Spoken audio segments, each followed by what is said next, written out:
ingin mengajak dan mengetuk pintu hati masyarakat Kepulauan Riau untuk sama-sama kita memberikan donasi infak sedekah kita. Bismillahirrahmanirrahim. Assalamualaikum warahmatullahi wabarakatuh. Waalaikumsalam warahmatullahi wabarakatuh. Alhamdulillah, bersyukur atas nikmat yang Allah berikan kepada kita di bulan Ramadan yang penuh berkah ini. Semoga kita selalu disehatkan untuk hingga akhir Ramadan nanti, sehingga kita dapat mengerjakan amalan-amalan yang kita lakukan di bulan suci Ramadan. Salawat serta salam tak lupa pula dihadiahkan kepada baginda Nabi besar Muhammad sallallahu alaihi wasallam. Allahumma sholli ala sayyidina Muhammad wa ala sayyidina Muhammad. Sahabat KNRP, sahabat Palestina dimanapun berada, kembali lagi bersama kami KNRP Kepulauan Riau dalam ngobrol inspiratif dengan tema Ramadan Inspiratif bersama KNRP. Alhamdulillah, pada sore hari ini kita kedatangan tamu, narasumber kita, teman ngobrol inspiratif pada sore hari ini, yaitu Ustadz Afrizal. Gimana Ustadz, kabarnya Ustadz? Alhamdulillah sehat. Alhamdulillah sehat. Ustadz Afrizal ini adalah Ketua Wilayah Jaringan Pemuda dan Remaja Masjid Indonesia ya, ya? Kepulauan Riau. Ya. Dari tahun berapa, Tad? 2011. Dari 2011 hingga 2021. Baik, sahabat KNRP, sahabat Palestina, sebelum kita memulai ngobrol inspiratif, saya selaku host akan ada menyampaikan beberapa hal terkait agenda dan paket donasi dari KNRP untuk saudara-saudara kita di Palestina. Ya, ada berupa paket sedekah Ramadan, yang itu donasinya bisa berapa saja dari sahabat KNRP semua. Kemudian ada bingkisan lebaran untuk Palestina dengan donasi Rp500.000. Kemudian santunan anak yatim dan penghafal Al-Quran dengan donasi Rp350.000. Dan masih banyak lagi paket-paket yang lain. Mungkin nanti sahabat KNRP, sahabat Palestina bisa langsung cek di Instagram KNRP Kepulauan Riau. Baik, sahabat KNRP, sahabat Palestina, ya pada sore hari ini kita akan ngobrol inspiratif bersama Ketua Wilayah JPRI Kepulauan Riau, Ustadz Afrizal. Ya, ngobrol pada hari ini barangkali sedikit mengulas tentang JPRI, Ustadz ya. Bagaimana peran JPRI untuk pemuda dan masjid. Nah, barangkali kita lebih fokus kepada pemuda dan masjid ini, Ustadz. Bagaimana dari Ustadz sendiri? Baik, bismillahirrahmanirrahim. Assalamualaikum warahmatullahi wabarakatuh. Waalaikumsalam warahmatullahi wabarakatuh. Alhamdulillah rabbil alamin. Allahumma shalli ala Muhammad wa ala ali Muhammad. Terima kasih Saudara Zul dari KNRP, Komite Nasional untuk Rakyat Palestina. Alhamdulillah, bersyukur pada Allah Subhanahu wa taala atas segala nikmat karunia Allah limpahkan pada kita pada sore berbahagia ini. Khusus di Ramadan yang berkah ini, mudah-mudahan setiap saat yang kita lewati semuanya bermanfaat dan akan menuju ketakwaan kepada Allah Subhanahu wa taala. Salawat serta salam pada Nabi Muhammad sallallahu alaihi wasallam dengan mengucapkan Allahumma shalli ala sayyidina Muhammad wa ala ali sayyidina Muhammad. Dari JPRMI, Jaringan Pemuda dan Remaja Masjid Indonesia, itu sebenarnya sebuah organisasi yang mewadahi, yang membina remaja-remaja masjid yang ada khususnya di Indonesia. Jadi dia sebenarnya kalau kita telusuri bahwa dakwah remaja masjid ataupun bagaimana menjadikan remaja pemuda yang ada di sekitar masjid. Jadi intinya itu kita bagaimana memberdayakan, memfungsikan kemudian menjadikan anak-anak muda ini, baik pemuda dan remaja yang ada di sekitar masjid itu menjadi lebih dekat dengan Allah Subhanahu wa taala. Dan masjid sebagai sarana untuk menuju kedekatan itu. Karena mengapa? Karena fenomena pada hari ini kita menyaksikan beberapa masjid, khususnya di Kepulauan Riau, di Tanjung Pinang, bahkan ini persoalan umum di Indonesia yang begitu juga, itu masjid sangat minim ya, sangat sedikit diisi oleh remaja pemuda. Artinya usia-usia remaja, usia pemuda itu sangat jarang ke masjid. Baik itu jarang dalam artian sholat secara berjamaah dan juga jarang secara peran, kontribusi dan fungsi mereka di masjid. Maka oleh karena itu JPRMI ini sebagai sebuah organisasi yang mewadahi remaja-remaja masjid yang ada, itu mencoba untuk memberdayakan, memfungsikan mereka sehingga mereka itu menjadi bermanfaat. Bermanfaat dalam artian mereka semakin dekat dengan Allah Subhanahu wa taala, mereka semakin cinta dengan masjid, dan masjid juga, masyarakat juga merasakan manfaatnya. Contoh, ada regenerasi dalam proses-proses yang terjadi di masjid, seperti nanti ada jadi imam, khatib, bila dan sebagainya. Jadi masyarakat ataupun jemaah masjid ataupun pengurus masjid tidak perlu khawatir, tidak perlu merisaukan siapa generasi berikut yang akan menggantikan mereka. Nah, jadi di sini perannya JPRMI ini. Maka memang langkah awal kita adalah bagi masjid yang belum punya remajanya, kita bentuk organisasinya, kita bentuk organisasi remajanya.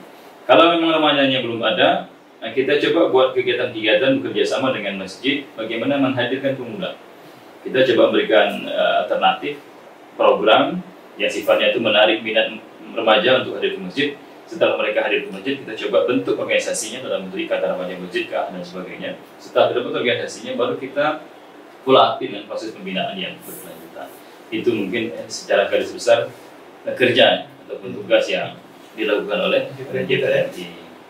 Berarti peran dari JPRMI cukup besar juga tadi untuk para pemuda dan remaja masjid, khususnya untuk mengaktifkan masjid. Ya, karena tidak semua lembaga dakwah yang bukan berminat, maksudnya yang mengarah pada secara spesifik pada remaja masjid. Mungkin lembaga-lembaga ormas dakwah yang lain mungkin secara umum ya, harus umum dia. Tetapi kalau JPRMI ini fokus memang wilayahnya masjid.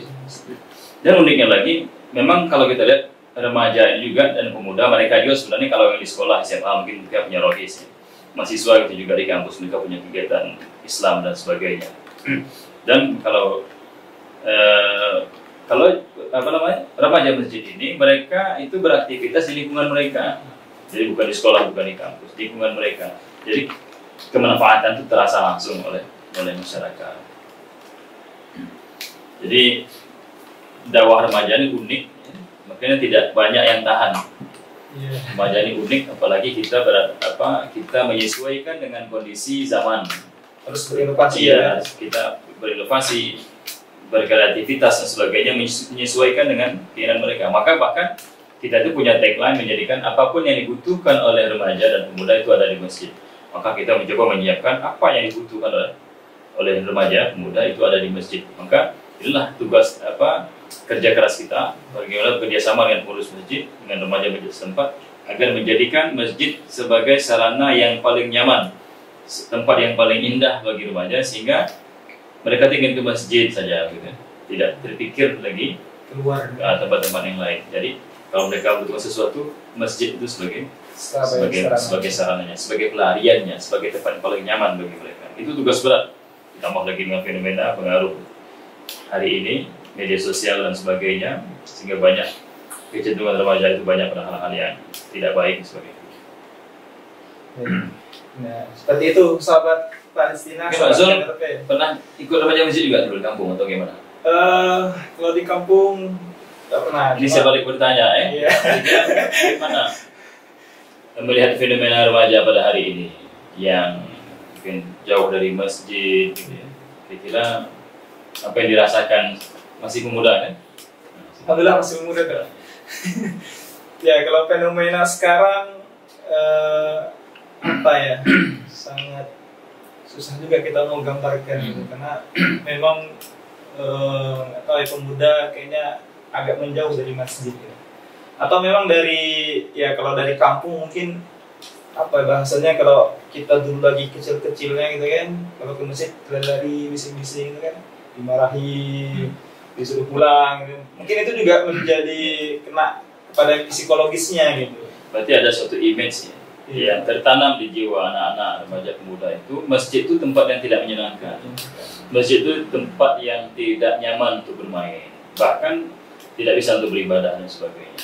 Jadi ini juga suatu paradigma yang belum benar yang perlu kita luruskan pada para pengurus-pengurus masjid khususnya. Seharusnya mereka memfasilitasi, membuat nyaman. Artinya mereka anak-anak jangan dilarang, remaja jangan dilarang sebagainya. Kalau mereka bermain teriak-teriak, memang wilayahnya begitu. Maka kita selaku pengurus masjid, saya juga pengurus masjid, coba untuk memanage mengelola itu, diatur sebagainya, kita buat petugas khusus sehingga mereka anak-anak ini sebenarnya kalau dikasih tahu benar baik-baik ya, dikasih tahu, dibuat aturan, insya Allah mereka mau. Ini belum lagi masuk masjid. Jadi kan di event kita ini kan anak-anak itu ribut saja. Ya, anak-anak ini menyusahkan saja. Main aja kerjanya kan. Akhirnya apa? Mereka lebih suka untuk lari ke lingkungan yang lain selain masjid, mungkin warnet, mungkin kebut-kebutan, mungkin kongko-kongko di jalan sebagainya. Mengapa? Mereka tidak ada halangan, tidak ada hak. Jadi tidak dimarah, mereka diterima dengan baik. Tapi di masjid justru mereka tak bebas diterima dengan baik. Itu fenomena pada hari ini yang tugas besar kita. Tidak hanya pengurus, tidak hanya JPRMI, tapi juga lembaga-lembaga lain, mungkin Dewan Masjid Indonesia, Dewan Kemakmuran Masjid masing-masing masjid. Seharusnya mereka harus bisa memahami kondisi begini. Mengapa? Biar kita tidak kehilangan generasi. Karena pesan hari ini ada generasi yang hilang, lost generation. Jadi ada generasi yang hilang itu di rentang usia SMP, SMA. Kita bisa pastikan kalau aktif di masjid itu siapa kalau sholat di bawah. Itu paling ramai orang tua. Yang kedua anak-anak. Anak di usia SD, karena mereka masih terikat dengan TPA. Sedangkan SMP SMA kan sudah tidak TPA lagi. Nah, jadi ada generasi yang hilang di fase itu. Dan JPRMI mengambil wilayah itu, SMP SMA itu siswa. Jadi pengurus JPRMI kalau untuk di masjid-masjid itu memang anak SMP SMA ya. Iya. Artinya remaja yang kita bentuk di masjid-masjid itu usia SMP SMA, mahasiswa rata-rata SD SMP SMA. Maka program kita ada dua. Biasanya ketika kita kumpulkan remaja masjid kan banyak. Maka salah satu keunikan dakwah remaja masjid ini dia beragam. Kalau SMP, kalau udah warohis rohani Islam di SMA, seragam SMA. Kalau mahasiswa. Kalau remaja masjid tidak. Jadi mulai dari SD, SMP, SMA, mahasiswa. Maka kita buat kategori fokus kita. Kalau anak usia SD itu kita buat taklim. Taklim itu kajian anak-anak seminggu sekali, sebulan 2 kali. Tema-tema yang menarik dengan pembicara yang juga menarik untuk anak-anak. Yang kedua yang bagi pengurus ini kan SMP ke atas nih. SMP, SMA, mahasiswa. Pengurus ini nanti kita buat namanya dinamika kelompok. Jadi kelompok diskusi membahas tentang isu-isu terkini. Apakah juga membahas tentang akidah, tentang ibadah, tentang akhlak, tentang pemikiran dan sebagainya. Itu nanti dibuat model-model dinamika kelompok yang pekanan rutin mingguan yang kita buat. Itu diisi oleh tim-tim JPRMI yang sudah dilatih, sudah dibina, dilatih untuk bisa menghadapi ataupun mengisi kegiatan-kegiatan seperti itu. Jadi saling bantu ya dari daerah untuk urus masjid. Sebenarnya yang punya wilayah itu kan remaja masjid. JPRMI tidak punya wilayah sebenarnya. JPRMI itu hanya membina. JPRMI itu hanya mengayomi remaja yang sudah terbentuk. Jadi yang punya remaja itu masjid. Makanya JPRMI ini tidak mengeskakan remaja masjid. Yang mengeskakan itu urus masjid. Kita hanya mengayomi, membina, memfasilitasi remaja-remaja sudah terbentuk. Yang belum terbentuk kita bentuk. Mengajak mereka untuk membuat kegiatan. Kita sebagai konsultannya, sebagai fasilitatornya. Apapun yang mereka butuhkan, karena tidak kita siap untuk memfasilitasinya. Sejauh ini pandangan atau bahasanya keterbukaan dari masjid untuk JPRMI gimana Ustaz? Jadi sebenarnya alhamdulillah ya. Jadi ketika sudah ada beberapa masjid yang menjadi pilot project kita, menjadi ikon kita, menjadi triggernya ini, itu masjid lain kan menoleh. Ada masjid yang aktif, contohnya remajanya sudah aktif mengisi Bilal, MC, kemudian imam juga ada, juga diberdayakan mereka. Kemudian pengurus masjid dan juga masyarakat merasa nyaman, kemudian tidak khawatir dengan hilangnya generasi berikut setelah mereka. Justru masjid-masjid lain juga terpancing. Udahlah kami dibina juga lah begitu mas. Mau ikut juga. Mau ikut juga seperti itu.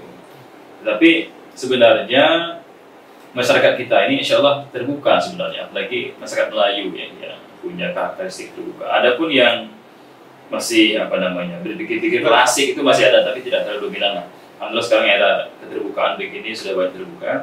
Mereka silakan, welcome sekali, silakan masuk ke masjid kami, bentuk ramadannya dan bina. Karena mengapa kita kan gratis ya. Kita kan lillahi ta'ala, kita cukup Allah yang bayar kita sebenarnya.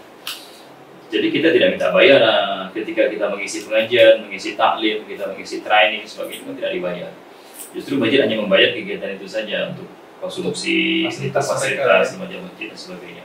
Memang menjadi persoalan hari ini adalah keterbatasan sumber daya di tim JPLMI yang tidak bisa menghandle dan mengcover itu semuanya. Karena mengapa tidak mungkin semua masjid ya. Di Tanjung Pinang ini ada hampir ratusan, berapa ratusan masjid di Tanjung Pinang ya. Itu kan tidak mungkin terhandle oleh JPLMI. Kita hanya membuka-buka saja. Ini peran penting semua pihak sebenarnya untuk akomodir ini. Itu belum lagi Pulau Riau, belum lagi di daerah Pulau Riau yang unik, di pulau dan sebagainya. Jadi terbatas sumber dayanya. Jadi alhamdulillah ketika kita sudah mulai eksis, kemudian sudah terpublis media sosial, banyak masjid-masjid yang minta untuk dikelola lah, dikasih masukan sebagainya. Jadi kita ini terbatasnya sumber daya dan sebagainya. Jadi harus memperbanyak sumber daya untuk bisa mengayomi membina semua. Harapannya bukan hanya JPLMI, lembaga-lembaga lain juga harus berkolaborasi itu. TMI, ya, sebagainya. Kalau untuk JPLMI sendiri sudah 10 tahun juga ada di Pulau Riau. Ya. Dulu memang semenjak kalau JPLMI secara nasional 2005 itu. Cuman itu di pusat, di daerah itu pelan-pelan. Pulau Riau masuknya 2011. Nah, cuman ini berhubung lembaga baru, kemudian juga masih belum punya peta juga beberapa masjid yang sudah terbentuk dan sebagainya, pelan-pelan merangkak. Dan dulu 2011 itu hanya Tanjung Pinang ya, dan itu hanya mewakili Kepri, jadi bukan kegiatan JPLMI Tanjung Pinang. Kami Kepri ya? Kami JPLMI Kepri. Nah, jadi alhamdulillah akhir-akhir ini sepertinya geliat itu sudah mulai banyak orang yang sudah mulai berminat sudah mulai banyak, kita pun bersemangat sebagainya. Alhamdulillah sudah terbentuk ini Tanjung Pinang, alhamdulillah sudah pelantikan pengurus baru 2001-2024 pengurus JPLMI Kota Tanjung Pinang.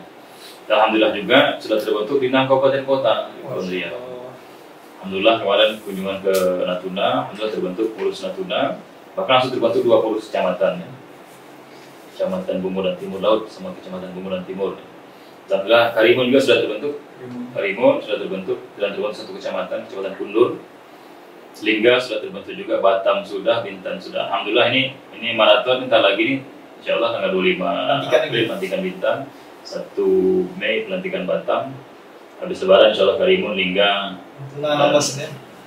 Anambas yang belum nih. Iya, Anambas yang belum. Anambas insyaallah habis lebaran kita berkunjung ke Anambas. Coba memetakan dulu seperti apa peluang terbentuknya JPLMI di Anambas insyaallah. Alhamdulillah biasa JPLMI salah satu peran terbesarnya adalah untuk pemuda dan memakmurkan masjid ya. Masjid agar masjid-masjid tidak lost generasi gitu untuk menjadi imamnya. Kemudian yang paling minimal itu adalah remajanya suka masjid gitu. Ya. Ada kegiatannya gitu kan. Merubah cara pandang masyarakat. Masjid itu bukan hanya tempat ibadah saja. Jadi semua pusat kegiatan itu di masjid. Dan remaja ini cara menariknya begitu. Jadi dengan masjid hanya dianggap sebagai ibadah, kemudian pengajian, ceramah sebagainya. Tetapi juga menjadi pusat kegiatan yang lain seperti olahraga, kesenian, kreativitas dan sebagainya. Itu coba kita fasilitasi. Dan tidak semua pengurus masjid yang menerima ide itu. Jadi mereka anggap masjid hanya untuk ibadah saja. Artinya menerima dalam artian mereka menyediakan tempat dan mengalokasikan anggaran itu juga berat. Padahal kan remaja ini daya tariknya luar biasa. Artinya anggaran harus banyak, kalau tidak konsumsi ya. Di remaja itu kalau konsumsi tidak banyak, nggak berat untuk menarik mereka datang. Susah datangnya. Susah datang. Apalagi kalau kegiatannya kurang menarik bagi mereka gitu kan. Dan ditambah lagi dengan teman-temannya mungkin yang mengajar, nggak ada yang mengajar. Intinya datang ke masjid dulu. Jadi bagaimana mereka tertarik dengan masjid, menemukan keindahan dan kenikmatan di dalam masjid. Kalau sudah suka masjid, baru dibuka yang lain pikiran lagi. berikutnya apa yang perlu dikerjakan. Jadi kalau masjid ya masjid, sholat. Masjid bisa tempat bermain. Kan? Lebih kepada framingnya ibadah. Iya, itu ya. Suatu pemahaman yang belum sempurna ya. Kalau kita lihat seperti apa sejarah masjid berdiri zaman Rasulullah SAW sebagai pusat peradaban, ekonomi, politik, strategi perang dan sebagainya. Masjid sebagai pusat semuanya. Tapi kalau mungkin di beberapa masjid di luar atau di Indonesia bagian lain juga sudah seperti itu ya.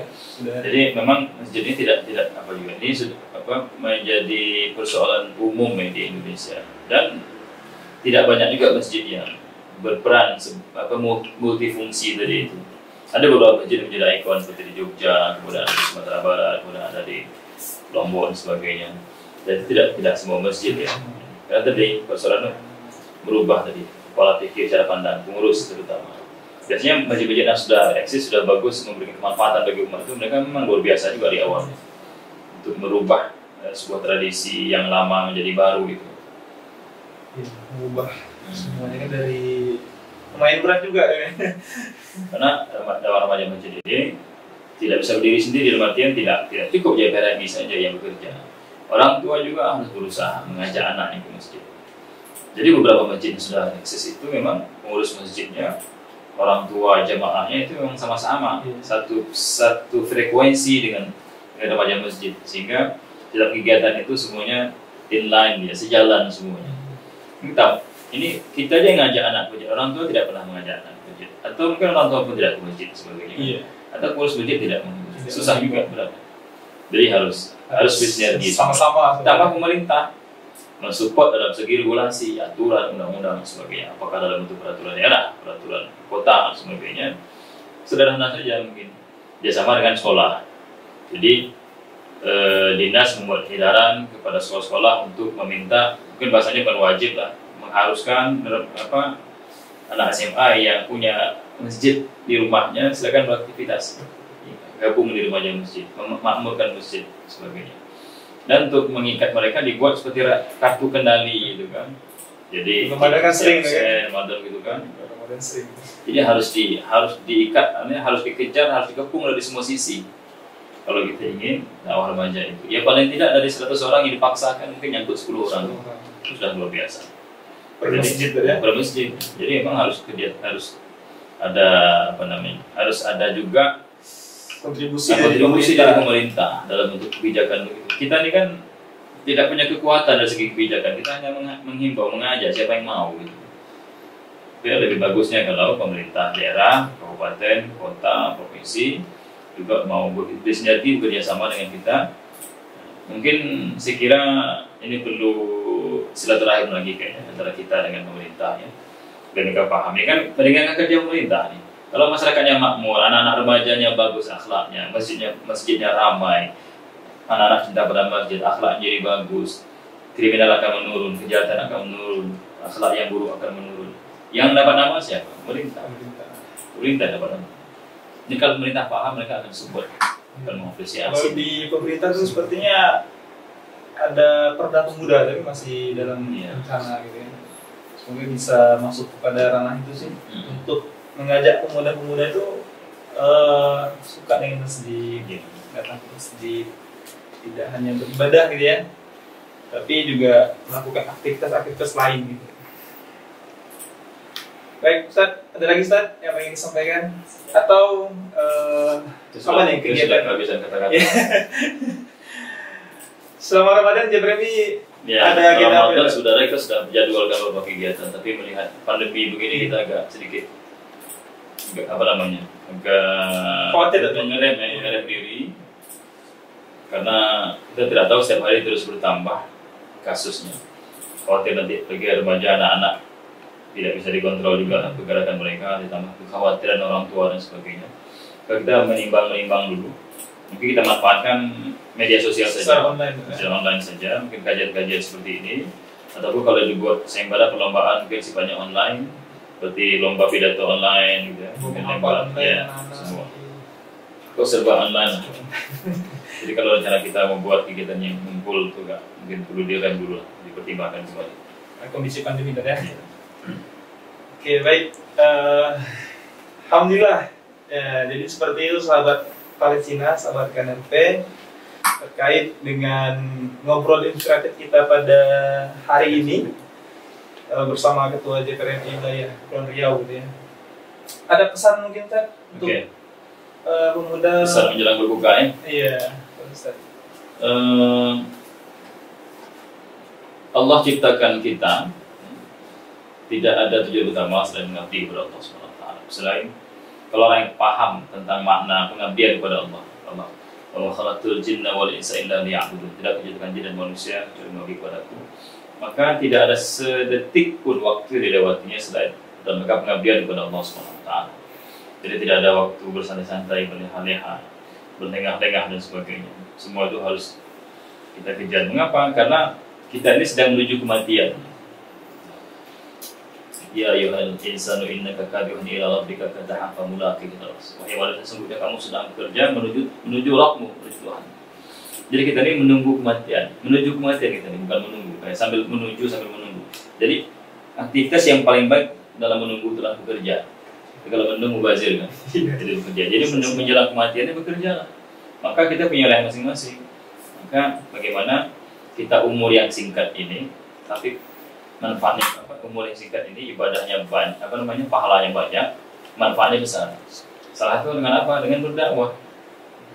Kita tidak tahu memang kapan ya, berhasilnya dakwah ini, berhasilnya ya, rencana-rencana kerja kita pada hari ini. Tetapi kita tak berazam dan yakin, insya Allah kita maksimalkan semua potensi yang ada, terutama dakwah remaja dan pemuda ini. Kalau bukan kita, siapa lagi? Kalau bukan kita yang menggerakkan, yang memfasilitasi, yang menjadi motor penggerak dari gerakan dakwah remaja dan pemuda ini, siapa lagi? Jadi harapan saya kepada kita semuanya, silakan aktif di masjid terdekat, ya. Bukan hanya aktif secara personal. Jadi kita tidak cukup soleh secara pribadi, tapi bagaimana mensolehkan orang lain. Kalau soleh secara pribadi, banyak orang ke masjid hari ini, banyak orang ke masjid, orang tahajud, orang berpuasa, seperti itu. Tetapi dia hanya untuk dirinya sendiri saja. Jadi di negeri kita ini bukan masalah banyaknya orang soleh, tapi orang soleh itu tak mau bergerak, orang baik itu tidak mau bergerak. Nah, ini kita sekarang bagaimana menggerakkan orang-orang baik itu sehingga dia menjadi gerakan yang masif, yang banyak, sehingga semuanya bersinergi dan menjadi kekuatan yang luar biasa. Jadi sekarang mari bergerak dan bergerak. Khususnya bagi pemuda dan remaja, mari makmurkan masjid. Atau tagline kita, ayo ke masjid. Baik, terima kasih Ustaz. Sahabat Palestina, sahabat KNRP, demikian ngobrol inspiratif kita. Kembali lagi saya ingatkan kepada sahabat KNRP, sahabat Palestina, untuk bersama-sama kita berdonasi untuk saudara-saudara kita di Palestina dengan paket yang ada, yaitu ada paket sedekah Ramadan dengan nominal berapapun Bapak Ibu bisa berikan.